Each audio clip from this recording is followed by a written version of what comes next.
Oke, selamat malam semuanya. Ya, ini Iftok edisi 27 November 2022. Seperti biasa, malam ini kita akan berikan update market ISG dan saham-saham yang sudah masuk di kolom komentar Iftok edisi terakhir.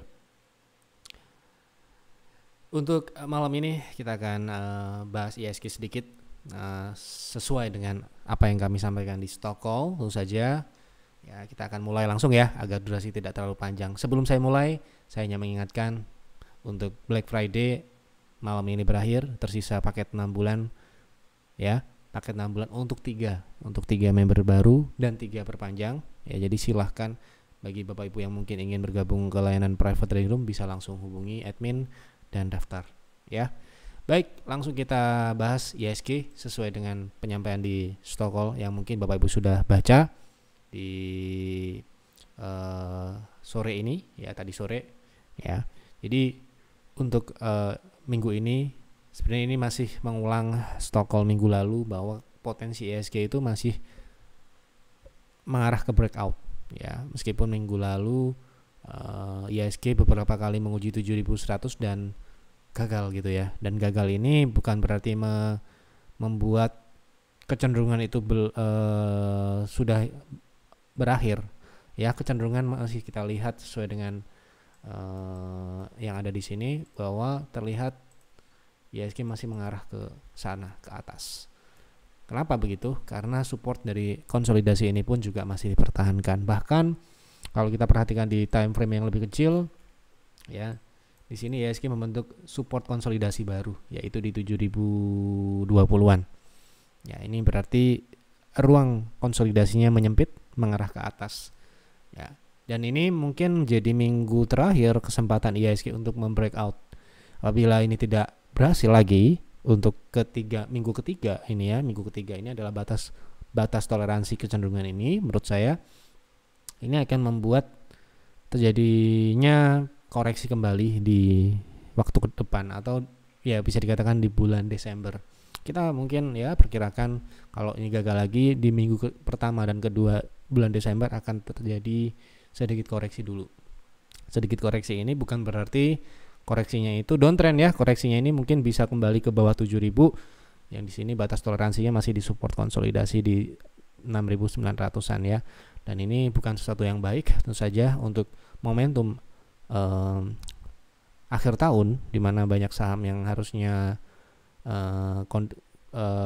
fundamentalnya baik atau kinerjanya baik akan mengalami kenaikan. Nah, inilah mungkin yang menjadi penentu momentum market seperti ini. Kita harus perhatikan baik-baik mana-mana saja saham-saham yang mungkin kinerjanya bagus, fundamentalnya bagus, namun harga sahamnya belum mengapresiasi kinerja tersebut ya. Kita waktu sekarang ini adalah mencari, meskipun mungkin ya ekspektasi kita mungkin akhir tahun ini naik, tapi kalau kita bisa memegang saham investasi yang fundamentalnya bagus di akhir tahun dengan harga saham yang mungkin dikatakan diskon daripada fundamentalnya, kita akan lebih ya bisa dikatakan lebih berpeluang mendapatkan keuntungan di masa depan. Tidak harus akhir tahun ini, mungkin di kuartal 1, mungkin kuartal 2 tahun depan, seperti itu. Jadi mungkin ketika ISG masih slow seperti sekarang ini, Bapak Ibu yang time frame-nya panjang, yang khususnya untuk investor saat ini mungkin bisa melihat-lihat, siapa tahu masih banyak saham-saham yang diskon dan mungkin Bapak Ibu bisa collect gitu ya.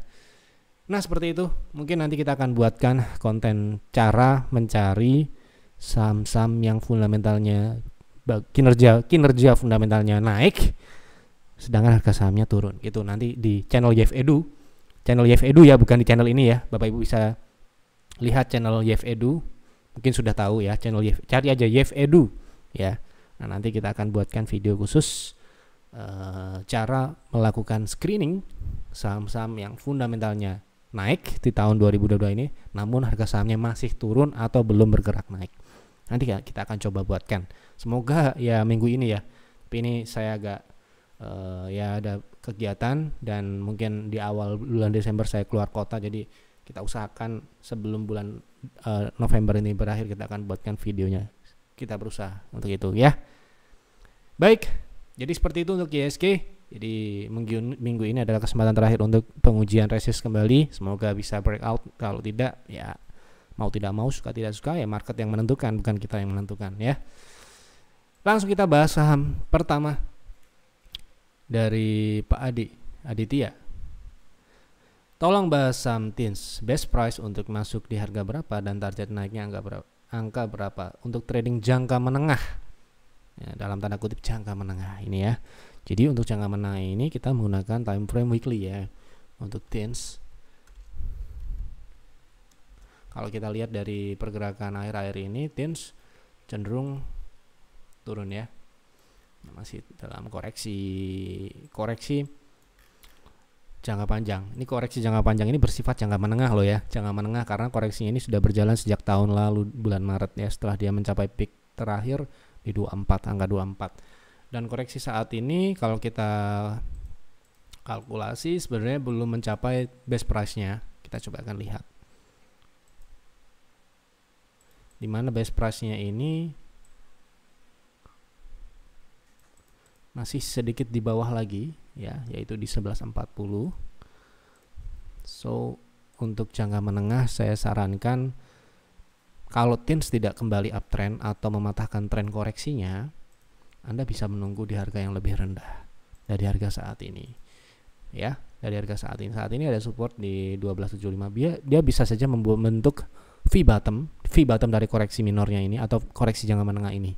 Dengan V shape yang akan dibentuk ini diperkirakan di 0,6, yaitu di 11.50-an.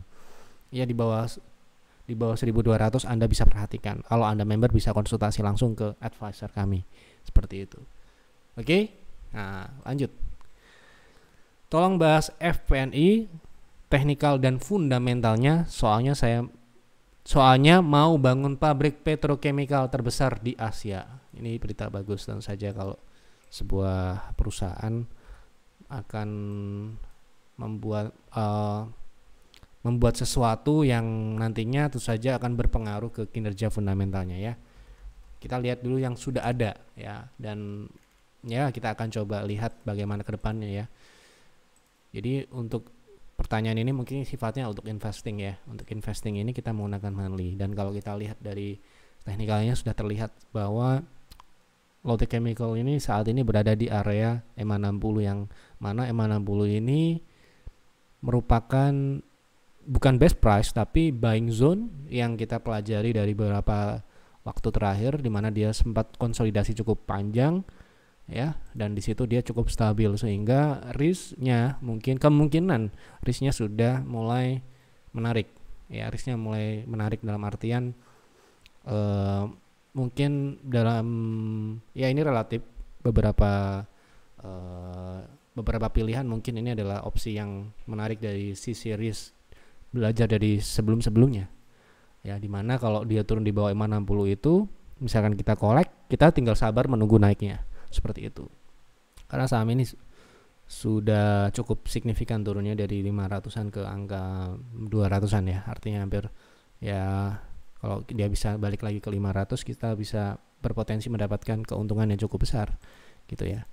Nah, dengan adanya perubahan yang nantinya terjadi di fundamentalnya, kemungkinan ya ini akan mengerek harga sahamnya dalam jangka panjang tentu saja. Nah, kita coba lihat fundamentalnya sementara ini tanpa adanya efek dari pabrik yang tadi dimaksud. Di sini kinerja dari FPNI sendiri relatif bisa dikatakan di 2021 mengalami pertumbuhan yang signifikan ya, sebelum di 2020 ke belakang volatile ya, kalau kita lihat naik dan turunnya ini ya.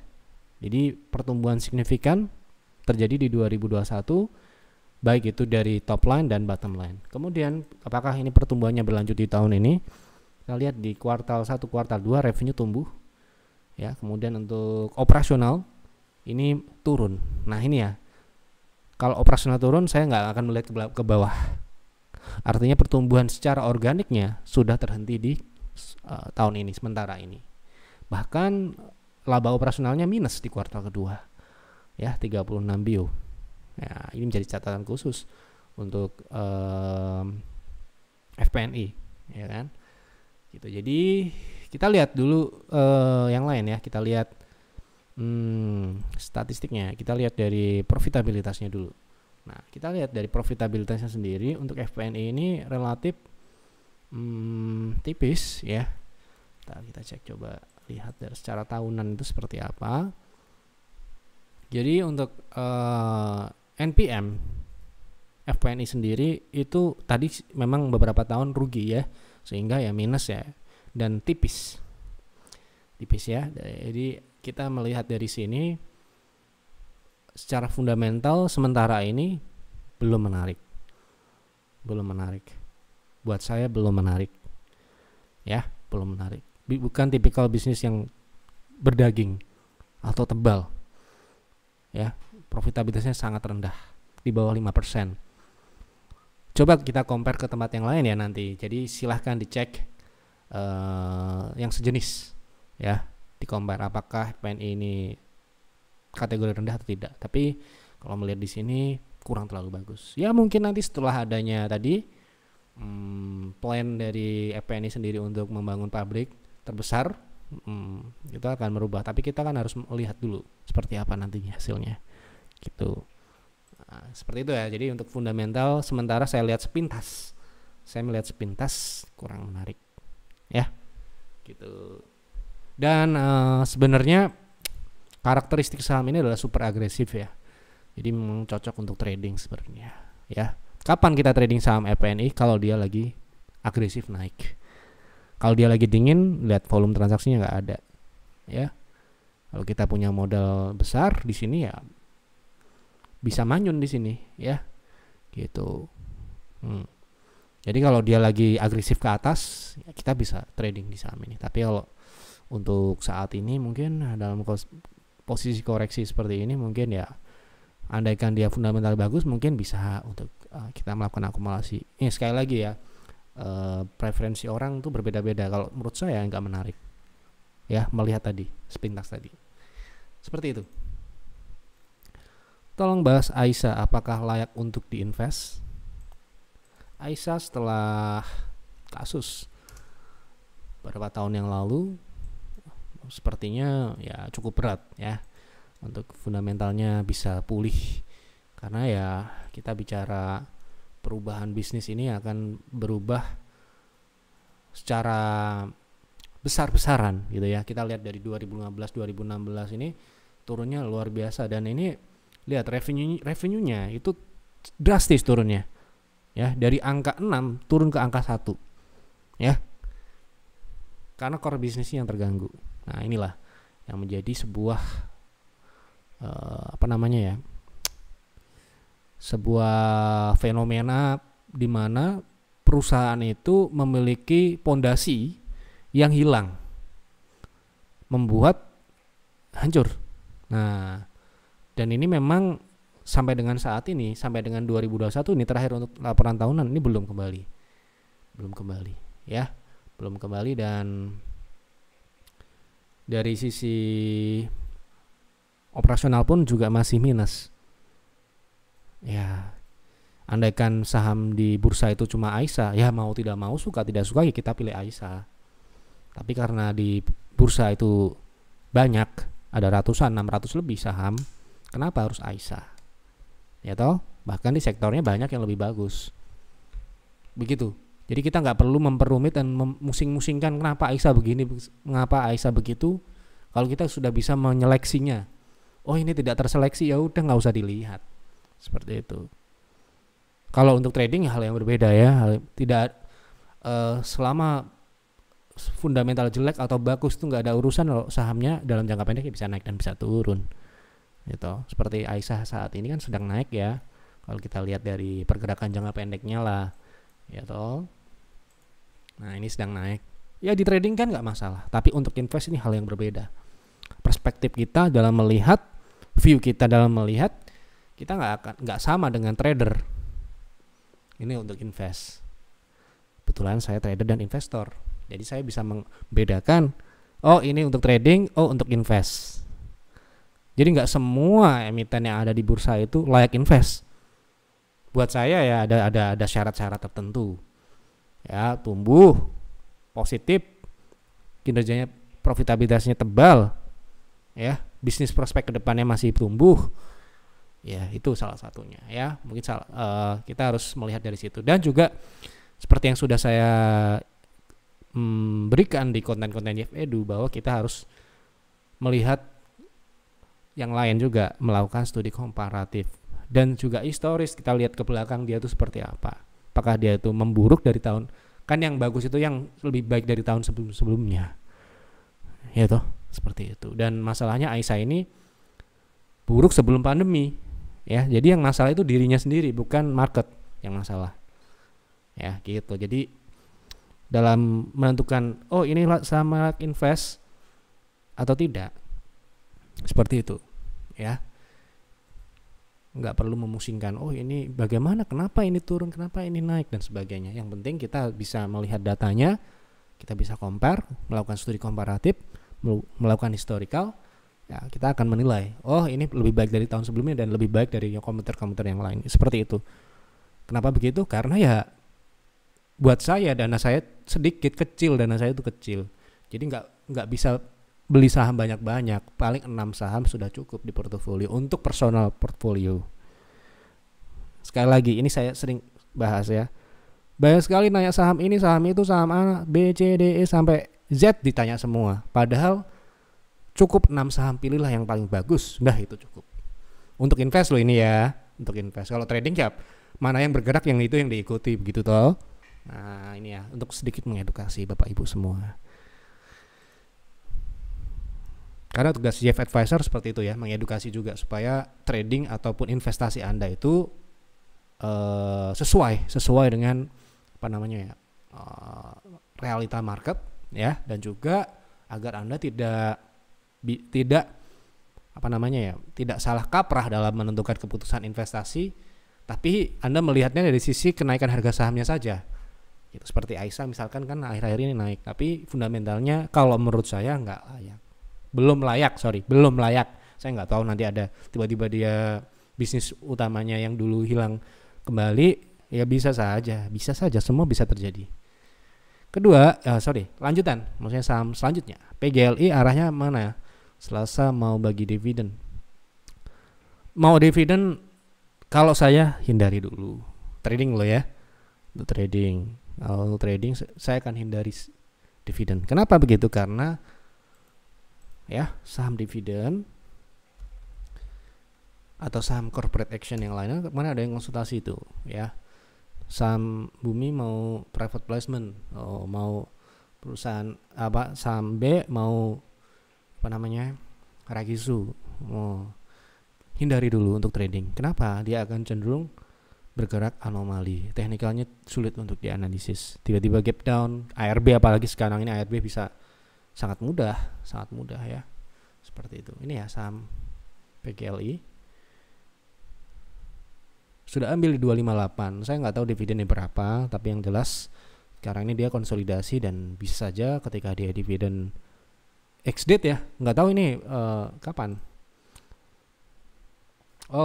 Ex-date tanggal 30 ya, mungkin tanggal 30 turun.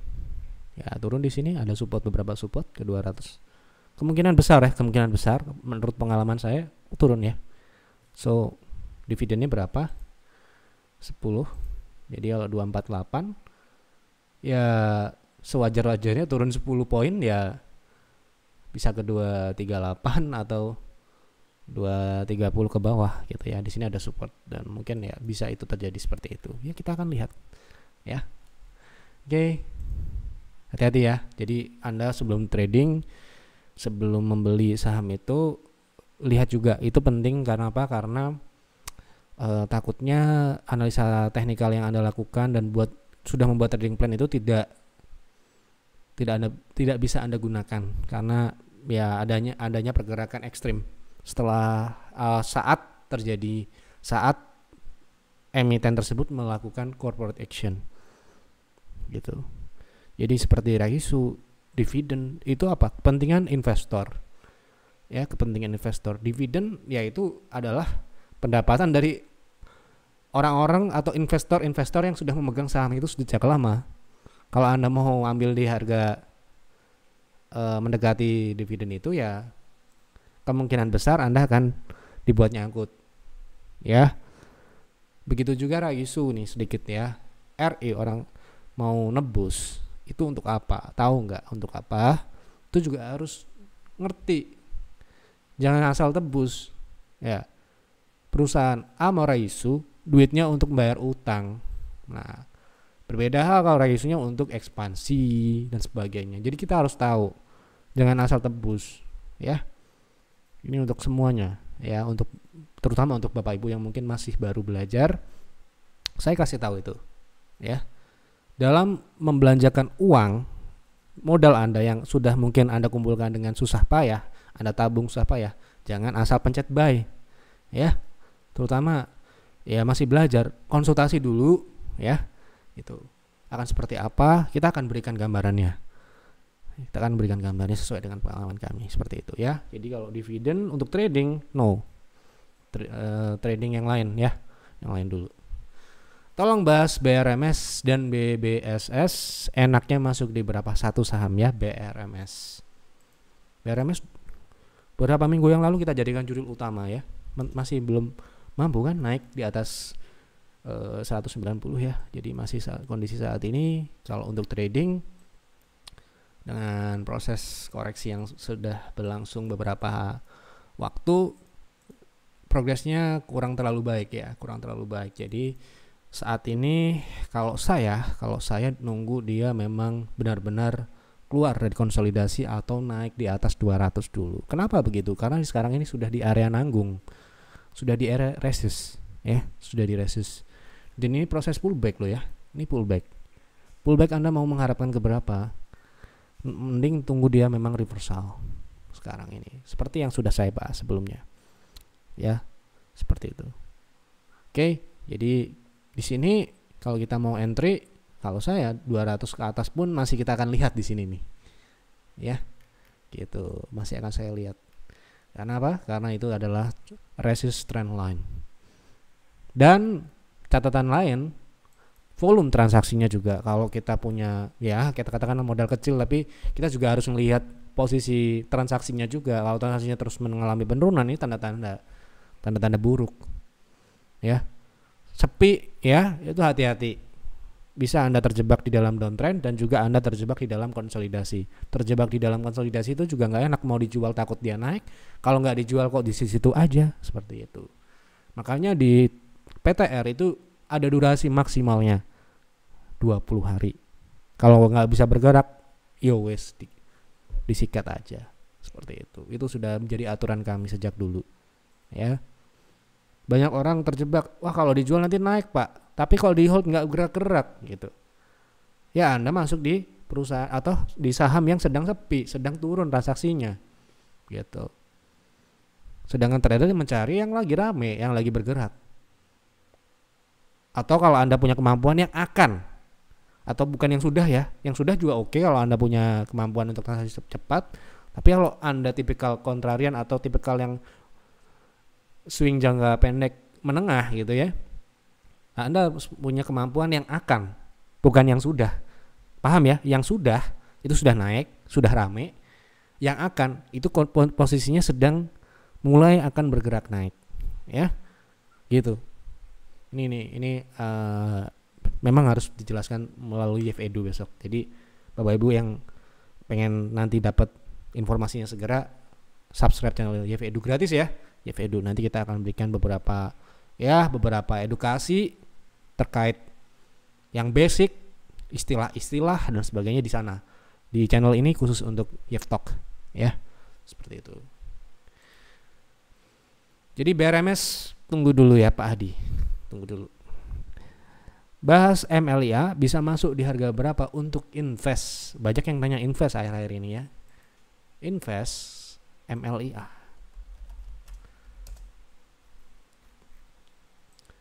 Untuk invest kita perlu lihat di jangka panjang menggunakan monthly ya. Ini saham ini sudah naik ya kebetulan.